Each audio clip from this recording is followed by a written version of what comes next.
I would say that we are back on, Adam. All right. All right. Yeah, and if you're just joining us, this is the Great Southern Billiard Tour. Or not the Great Southern Billiard Tour, excuse me. Icebreakers, Come and Take It If You Can tour. It's been a long month. Yeah, I hear you. They all kind of blend in together after a while, don't they? Yeah. The Come and Take It If You Can tour and at Icebreakers Billiards in Youngstown, Ohio, actually in Austintown, but we call it Youngstown. And we're watching a match between Tim Bebe and Benny Z. I'm Alvin with Inside Pool. I'm here with Adam Smith, a great player playing in the tournament, going for the all-around. And if you want to refresh what we were talking about before the stream crashed. Oh, okay, yeah. You had said something to the effect of, you should shoot the first shot the same as if it were the last shot, hill. And I totally agree with that 100%. And we were talking about how I didn't play a 3-foul on the 5th game in my last match, and it cost me that game, and it could have cost me the match. And therefore, I used that, discipline to play the 3-foul when it was 4-2 for me. So I did that, and that, I'm confident that's the right decision, the right way to play.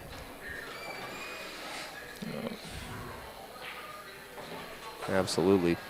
Words of wisdom there, everybody. Listen to a great player talk. That's what's the beauty of these live streams. You'll get to hear the real road players talking, and looks like it's 1-0 here.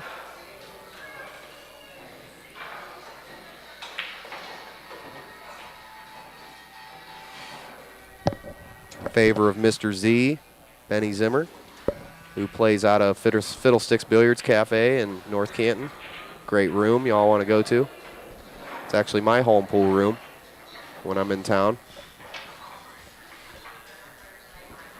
My friend Chris Zuter's room. You know Chris Zuter, right? Absolutely, yeah. Awesome guy, isn't he? Yeah, he's a cool guy. We get along very well. Yeah, he gets along with everybody. He's a great dude. Yeah. And Ben is his whipping dog, I guess you would call it. I'm sure Ben's starting to give Chris a run for his money, though, now. The way as good as he's been playing lately. Yeah, definitely from what I've been hearing, and, I haven't seen Chris at the big events as much lately. I could definitely see that might be the case. Yeah. Chris is no slouch either. No, Chris, I don't think there's too many the people that Chris hasn't beaten in the world. Yeah. Chris has been playing in big events and against great players a long time. Absolutely, and he's a really smart guy. So you can expect that from him. So Ben's going to take a little bit of a back cut here on this ball. I don't really like this shot, although it is a power shot. The pocket's pretty big. Absolutely. And it wasn't too much of a back cut, but it was, just enough where it can get tricky. Yeah, I agree. That was a really good decision to not risk getting hooked on the 10 or the 8. Just taking that, like you say, kind of a tougher shot, but the pockets are bigger, so this is how you're supposed to play on these tables. Absolutely. Yeah. And they got to be playing pretty fast from the lights. I mean, it's got to be playing fast. But the cloth's not particularly brand new. Yeah, they got a good speed to them, but they're not extremely fast. They're pretty perfect, really, to be honest with you. Good. I like them a lot. It's you definitely don't see any real weird fast things or slow things happening. It's just a good consistent table. Very good. So now we're up to 2-1 in favor of Ben.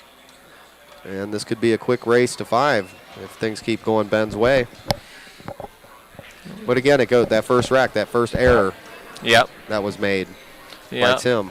Yeah, actually, both games, this is what you'll notice a lot with 10-ball. They're not decided on, I got the break and I had an easy opportunity to run out. Both games were decided after a safety battle. Yep. And, Ben made some good kicks and masses to get, to put the pressure back on his opponent. Nice. And his opponent, when faced with the same types of situation, wasn't able to come up with a good kick or, a good safe back. One time he scratched, and the other he just left a shot. So, that ends up being the big difference. But it can go any which way if,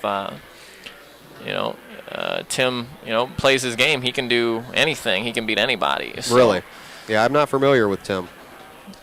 Yeah, not you won't see him at the pro events too much, but right. A very good player, and a student of the game, appreciates the game and respects the game. So doesn't travel a lot. He probably has a job, family. That's He's a exactly good it. player. That's what you see. That's what's great about these live streams now. That I mean, I was on the pro circuit for 10 years, exclusively with the top 10, 20 pros in the country, and now working with Inside Pool doing these regional streams, I'm seeing all kinds of players that are just great that just don't travel that much, like Brian White, a lot of these up and coming guys. Larry Neville, he's a top player now. So yeah, kind of had been a top world Traveler. professional, and then now he takes it a little bit less seriously or whatever. But like they're everywhere. There's tremendous talent everywhere. Is the reality. That's the biggest difficulty in the game. These guys can beat anybody. Right. Young players like Alex Ollinger, double dipping Johnny Archer at Shannon's championship. Yeah.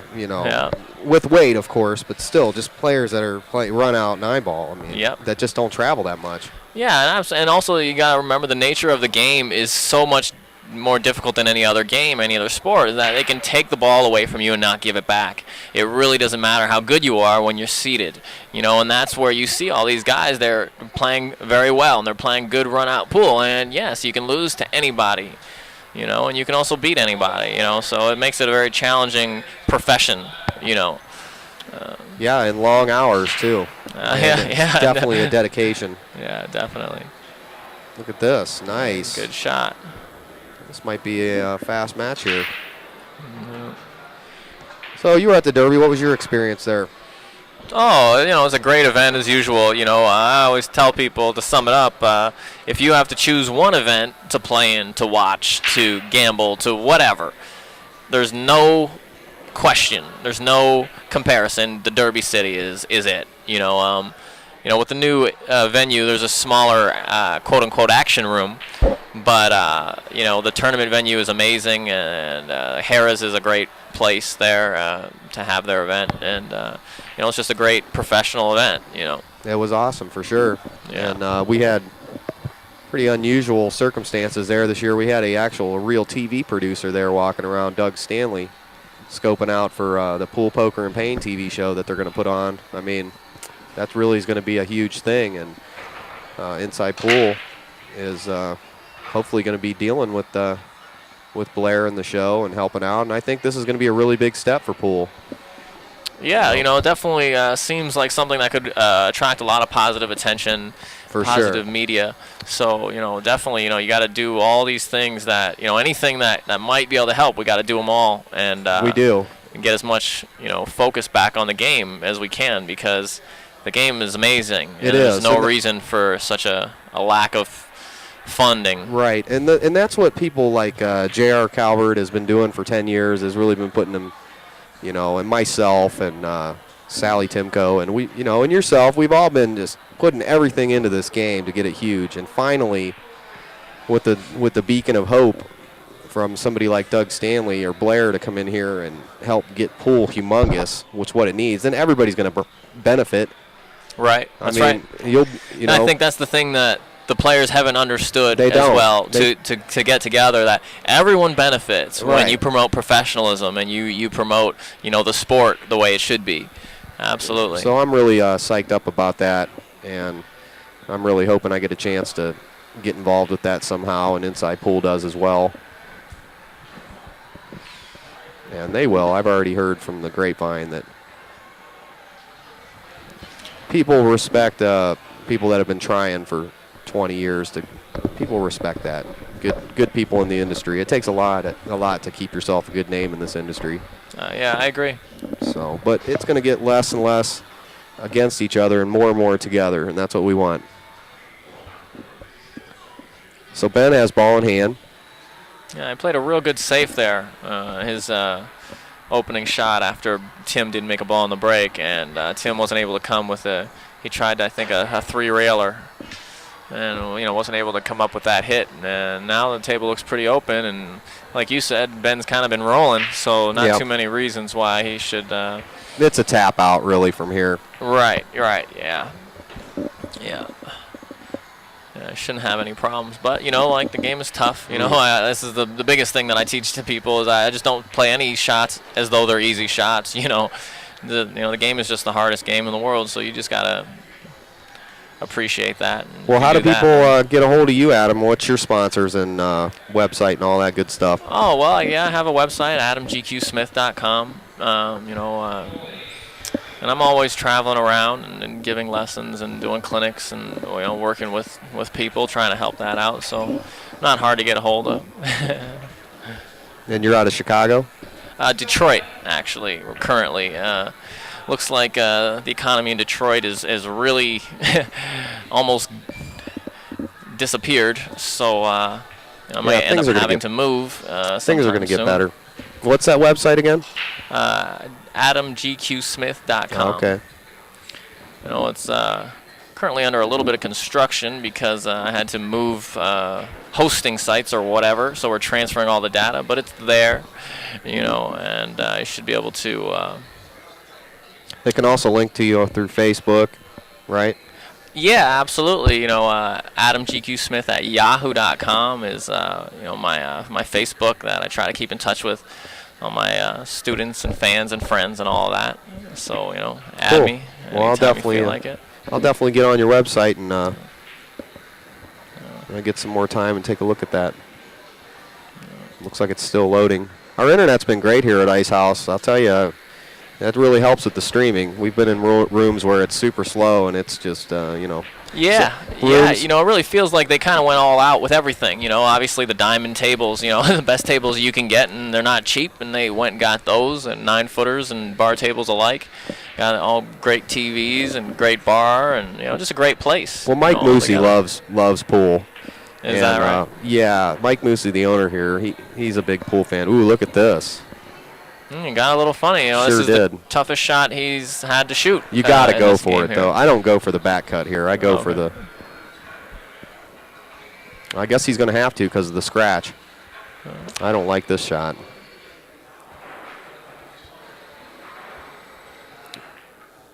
It's a fluid stroke is going to make this ball. There it is. See that nice follow-through he had? It's good. Very nicely played there, Mr. Z.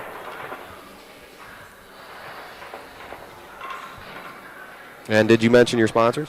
Oh, I'm sorry, I didn't. I should do that. Thank you very much. No problem. I've been doing this a couple times. Okay, yeah. My lack of experience is showing through. I like to definitely thank my sponsors.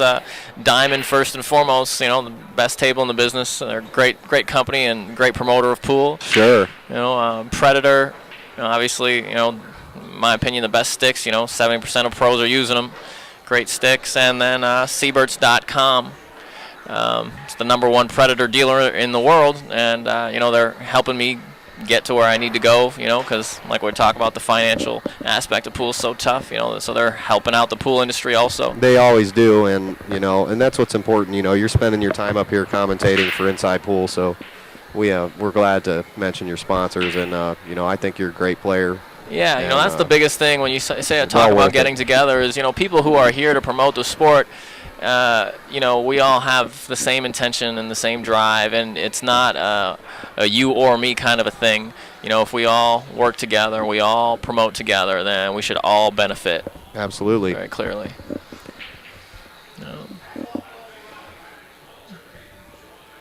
This is a pretty tough-looking table right here, boy. I don't like this. Trouble. I don't like this. There's no pocket for the 3 ball is the first problem. Yeah. The 5 ball's tied up. Okay.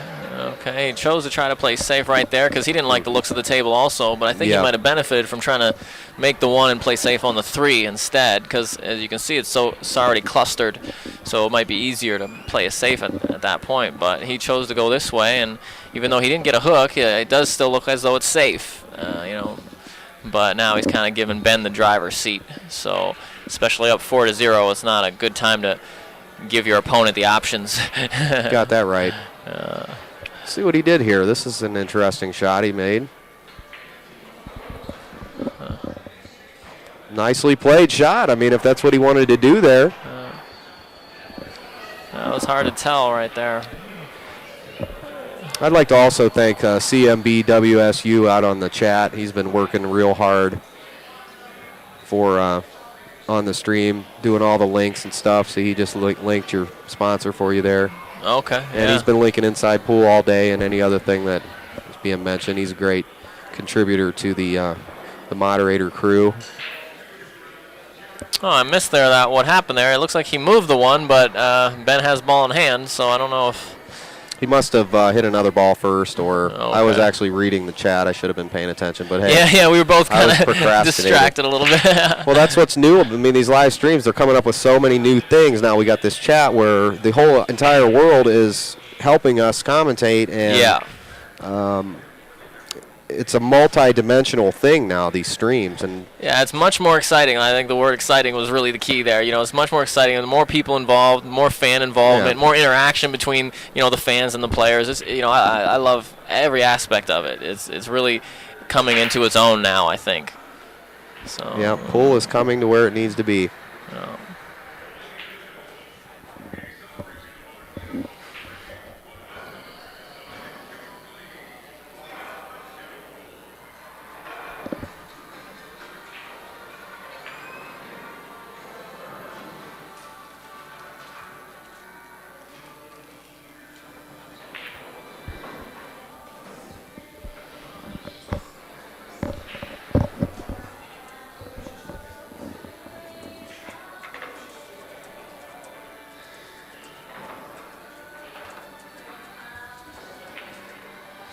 Wow, that was a great shot by Tim right there. Oh, unfortunately, he got a ball to drop also, just to make that hit, and it looks like he was going to get a good safe leave.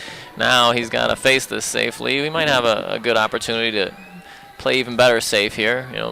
Just nick the one, and the one will run into the 8 to stop it, and then he can travel the cue ball either 2 rails or 3 rails, probably 2. You can't give up an easy shot back to Ben after this. Right, that's right. He's definitely got to come with a shot here Ben will and put get a smoking safe. safety on him. Well, even though he didn't get the hook necessarily, that is maybe a tough situation, maybe not a game winner, but he did kind of get safe, I think. But Ben does have some options. Looking at that one ball, if he could have got a hook, it would have been very well needed.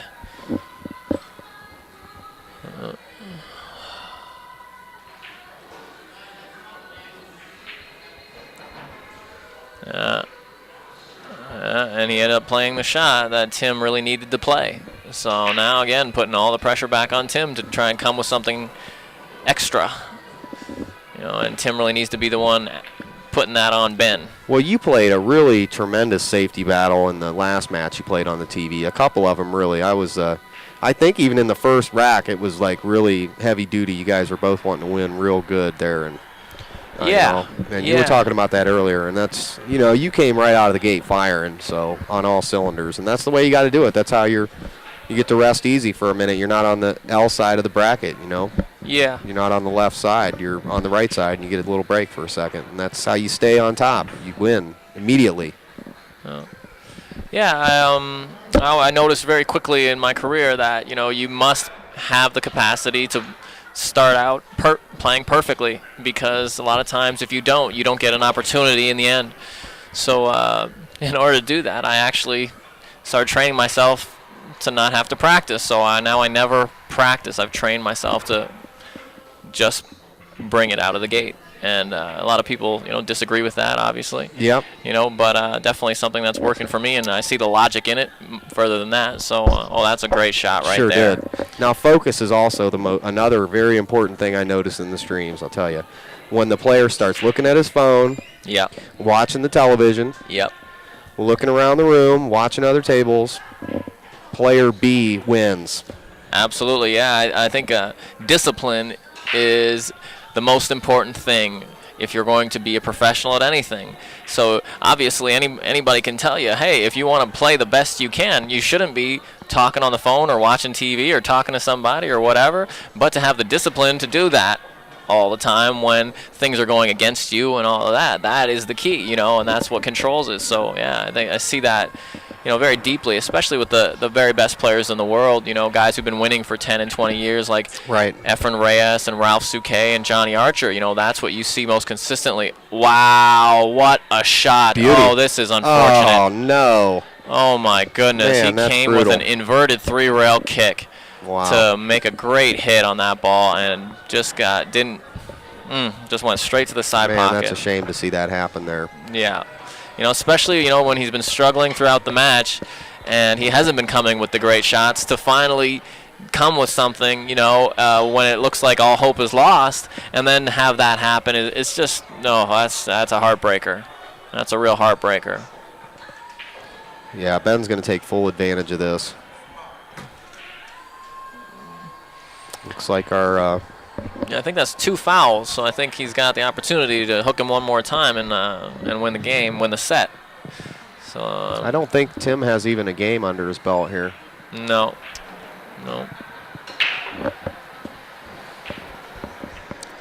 That's really, in my opinion, what made that shot so impressive, was that he's down 4-0, facing doom, and he came with it. Sure did. Well, Ben didn't really go for that much there. I thought he might would have tried to hug the cue ball up to that 9 ball a little bit there, so take away the jump shot possibility. But kind of hung it out there, and I think Tim can at least get a hit. Yeah. For sure. He's looking at kicking it right now. He doesn't look very happy with it, but I don't see too many reasons why he shouldn't be able to jump that ball there. Well. Yeah, the jump's on, the kick's on. The problem is the 1 ball is in almost the dead middle of the table. Right. Meaning it's way easier to hit a kick off a rail, a ball that's closer to the rail, because you can get lucky. When it's out in the middle of nowhere like that, it's really hard to swing at it and hit it right. That's you just got to be dead on, and you got to know exactly how that ball is going to roll. Yeah, see, it's just too far out in the middle of nowhere there. Yeah. Yeah, definitely. That was the whole the reason that you just explained there. That was the whole reason that I hated any kick, and I thought that was a very big mistake. Yeah, you definitely have to pull out the jump stick and just get a hit.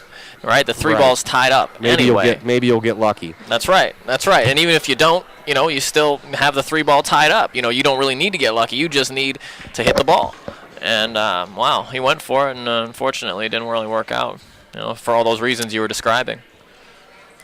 Well, Adam, I really appreciate you joining me in the booth, man, and thanks a lot. And I'm Alvin with Inside Pool with Adam Smith, and we just watched Ben Zimmer defeat Tim Bebe at the Come and Take It If You Can tour, so stay tuned, and we'll have the next matchup for you soon. All right, thanks for having me, man. No problem. Thank you. For more videos, games, and downloads, go to InsidePoolMag.com.